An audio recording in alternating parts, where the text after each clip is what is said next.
अस्सलाम वालेकुम। उम्मीद है कि आप सब खैरियत से होंगे। इस वीडियो में मैं आपको बताऊंगा कि हम एक्सेल में रैंकिंग किस तरह कर सकते हैं। फॉर एग्जांपल, लेट्स सपोज हमारे पास एक ये डेटा सेट है जिसमें कुछ स्टूडेंट्स के मार्क्स हैं डिफरेंट सब्जेक्ट्स में, और हम चाहते हैं कि हम उनकी रैंकिंग करें इस तरह कि इस स्टूडेंट की क्या रैंकिंग है, इसकी क्या रैंकिंग है, इसकी क्या रैंकिंग है, इसकी क्या रैंकिंग है, यानी सब स्टूडेंट्स की हम रैंकिंग कर लें। फॉर एग्जांपल, ये जो है ब्रूस सिमंस, उसका रैंक है 3, मतलब कि वो इन 4 में से थर्ड पोजीशन पर है।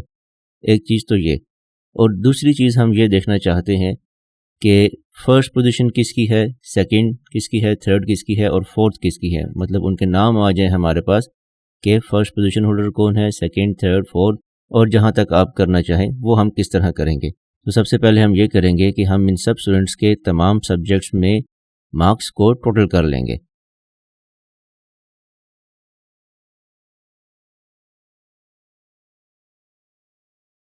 ये आगे हमारे पास ब्रूस सिमंस के टोटल, और इसको हम ड्रैग कर लेंगे आगे तक। इस तरह हमारे पास इन सारे स्टूडेंट्स के टोटल मार्क्स आ जाएंगे।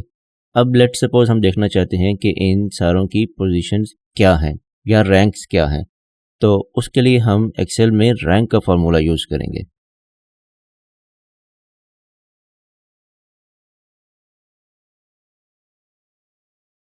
इसमें सबसे पहले आपने ये नंबर जो है, इसके पैरामीटर्स में इसका मतलब है कि आपने वो नंबर बताना है जिसको आप रैंक करना चाहते हैं। तो यहाँ पर हम ब्रूस सिमंस का टोटल रैंक करना चाहते हैं, विच इज़ 596, ये वाला। सेकंड जो है रेफ, यानी कि रेफरेंस, यहाँ पर हमने रेंज देनी है उन वैल्यूज़ की कि किन वैल्यूज़ में से हम इसको रैंक करना चाहते हैं।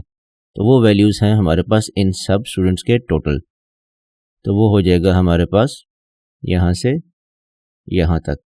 अब हम क्या करेंगे कि इस रेंज को एब्सोल्यूट कर लेंगे, ठीक है, क्योंकि ये रेंज हमारे पास चेंज नहीं होनी। हमने सब स्टूडेंट्स की रैंकिंग इसी रेंज में से करनी है, इसलिए हम इसको एब्सोल्यूट रेफरेंस बना लेंगे। यहाँ पर हमने बताना है कि ऑर्डर डिसेंडिंग ऑर्डर में रैंक करना है या असेंडिंग ऑर्डर में। तो चूंकि हमारे पास ये रिज़ल्ट कार्ड है, टोटल नंबर्स हैं, तो इसमें जिसके सबसे ज़्यादा नंबर होंगे वो नंबर 1 पर होगा, इसलिए यहाँ पर हम डिसेंडिंग सेलेक्ट करेंगे। अदरवाइज़ अगर हम इसको असेंडिंग करते हैं तो वो हमें नीचे से पोजीशंस दे देगा, ranking from lowest to highest दे देगा। तो चूंकि हमें सबसे हाईएस्ट नंबर वाले पहले चाहिए रैंक पे, तो हम इसको कर देंगे डिसेंडिंग, विच इज़ 0। बंद करेंगे और ये देखिए अब हमारे पास यहाँ पर आ गया कि इस स्टूडेंट का रैंक जो है that is number 3, he is on number 3। अब आप देख सकते हैं कि सबसे ज़्यादा 647 है, देन 614 एंड देन 596, तो नंबर 3। इसको हम ड्रैग कर लेंगे बाकी स्टूडेंट्स के टोटल के नीचे, और इस तरह हमारे पास उनकी भी रैंकिंग या पोजीशंस आ जाएंगी। अब नेक्स्ट चीज़ ये है कि हम देखना चाहते हैं कि हमें फर्स्ट, सेकंड, थर्ड और फोर्थ, क्योंकि 4 स्टूडेंट्स हैं, तो हम कहते हैं कि हमें इनके नाम यहाँ पर आ जाएं कि फर्स्ट पे किसका नाम है, सेकंड पे कौन है, थर्ड पे कौन है, फोर्थ पे कौन है।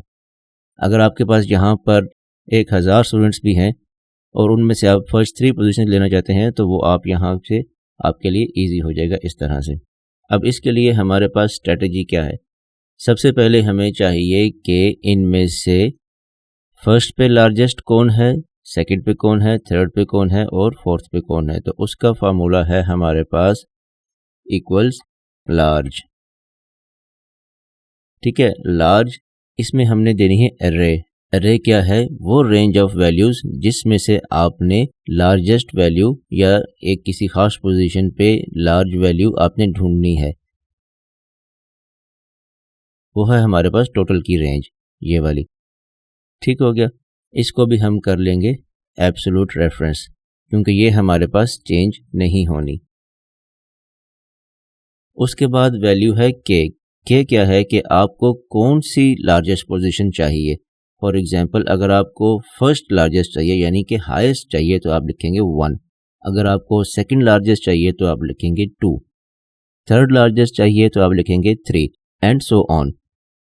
तो हमें यहाँ पर फर्स्ट पोजीशन चूँकि चाहिए तो हम लिख देंगे 1। अब यहाँ पर आ गई हमारे पास वैल्यू के फर्स्ट लार्जेस्ट वैल्यू क्या है, दैट इज 647, ये वाली। अब वैल्यू आ गई लार्जेस्ट। अब हमें इस वैल्यू के कॉलम का इंडेक्स चाहिए, यानी कि कॉलम ई का इंडेक्स। ठीक है, उसके लिए हम यूज करेंगे मैच का फंक्शन। अब इस लार्ज वाले फंक्शन को हम मैच वाले फंक्शन के अंदर इनकैप्सुलेट करेंगे ऐसे। मैच लुकअप वैल्यू, ये आपके पास लार्ज वाली वैल्यू आ गई यानी कि 647। ठीक है, तो लुकअप वैल्यू ये हो जाएगी। लुकअप एरे, लुकअप एरे कौन सी है कि आपने मैच किस में से करना है, तो वो आपके पास यही रहेगी, ये टोटल्स की रेंज। इसको भी हम एब्सोल्यूट कर लेंगे because it is not going to change. और फिर आती है हमारे पास मैच टाइप। हमें चाहिए एग्जैक्ट मैच कि 647 का कॉलम इंडेक्स कौन सा है, तो एग्जैक्ट इंडेक्स चाहिए हमें। ये किया तो अभी हमारे पास इस रेंज में से हमारे पास इंडेक्स आ गया उस कॉलम का जिस कॉलम में हमारे पास फर्स्ट लार्जेस्ट वैल्यू है 647 का index out of B C D E, यानी 4 कॉलम्स 1 2 3 4। इन 4 कॉलम्स में इस वैल्यू का इंडेक्स नंबर 4 है। इंडेक्स आ गया। अब हमने इस इंडेक्स में से कॉलम का हेडर लेना है, ये वाला, यानी कि हमें ये नाम मिल जाए कि लार्जेस्ट वैल्यू जो है उस पे कौन सा स्टूडेंट है। उसके लिए हम यूज करेंगे इंडेक्स के फंक्शन। तो हम इस सारे फॉर्मूला को इंडेक्स फंक्शन के अंदर इनकॉर्पोरेट करेंगे। अब यहाँ पर इसका पहला पैरामीटर है एरे। ये एरे क्या है, ये एरे के आपने जो नाम है, ये कॉलम हेडर्स हैं, वो आपने कहाँ से लेने हैं। वो हमारे पास हैं B1 से E1 तक। ठीक है, और इसको भी हम एब्सोल्यूट कर लेंगे कि हमारे पास क्योंकि ये 4 ही हैं।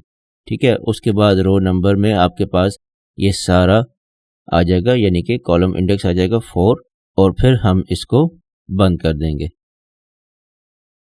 तो आप देखें आपके पास एलेना हेंड्रिक्स आ गई, यानी कि first position holder is Elena Hendricks, this one.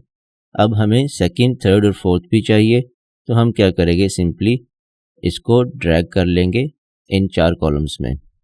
ठीक है, अभी आप देख रहे हैं कि इसमें वही आ रहा है। वाई? क्योंकि यहाँ पर हमने फर्स्ट लार्जेस्ट वैल्यू ली थी। यहाँ पर हमें सेकंड वाले कॉलम में हमें सेकंड लार्जेस्ट चाहिए, थर्ड में थर्ड और फोर्थ में फोर्थ। तो उसमें हमें सिर्फ एक माइनर सा चेंज करना पड़ेगा। इस सेकंड कॉलम में हमारे पास ये लार्ज वाला जो फंक्शन है, इसमें ये हमने k की वैल्यू 1 दी थी, तो इसको अब हम कर देंगे 2। इससे क्या होगा, हमारे पास सेकंड लार्जेस्ट वैल्यू का इंडेक्स आ जाएगा और कॉन्सिक्वेंटली सेकंड पोजीशन होल्डर आ जाएगा। ये देखिए, आरियान हम्फ्रे। अब यहाँ पर भी आप इसको मैच करें तो आरियान हम्फ्रे के नंबर हैं 614। ठीक है, तो is the second position holder. इसी तरह थर्ड पे हम लार्ज वाले फंक्शन में k की वैल्यू कर देंगे 3, और फोर्थ वाले में k की वैल्यू को हम कर देंगे 4। ठीक है, तो अब आप देखिए हमारे पास first, second, third and fourth position holders हमारे पास आ गए। इनकी रैंकिंग भी आ गई हमारे पास यहाँ पर, और यहाँ पर भी उनके नाम भी आ गए हमारे पास कि फर्स्ट रैंक किसका है, यानी फर्स्ट पोजीशन किसकी है, सेकंड किसकी है, थर्ड किसकी है एंड फोर्थ किसकी है। तो इस तरह हम किसी भी डेटा सेट में रैंकिंग कर सकते हैं। तो आई होप कि ये वीडियो आपके लिए यूज़फुल होगी। अगर आपको कोई क्वेश्चंस पूछने हैं इस बारे में तो प्लीज़ कमेंट सेक्शन में ज़रूर पूछिएगा, और अगर कोई ऐसा टॉपिक है जिस पर आप चाहते हैं कि मैं वीडियो बनाऊं तो वो भी मुझे कमेंट सेक्शन में ज़रूर बताइएगा। वीडियो पसंद आई हो तो इसको प्लीज़ लाइक भी कीजिए, दूसरों से शेयर भी कीजिए, और मेरे चैनल को सब्सक्राइब भी कर लीजिए ताकि आइंदा आने वाली वीडियोस आपको बाकायदगी से मिल सकें। अगली वीडियो तक के लिए अपना बहुत ख्याल रखिए। Take care. अस्सलाम वालेकुम।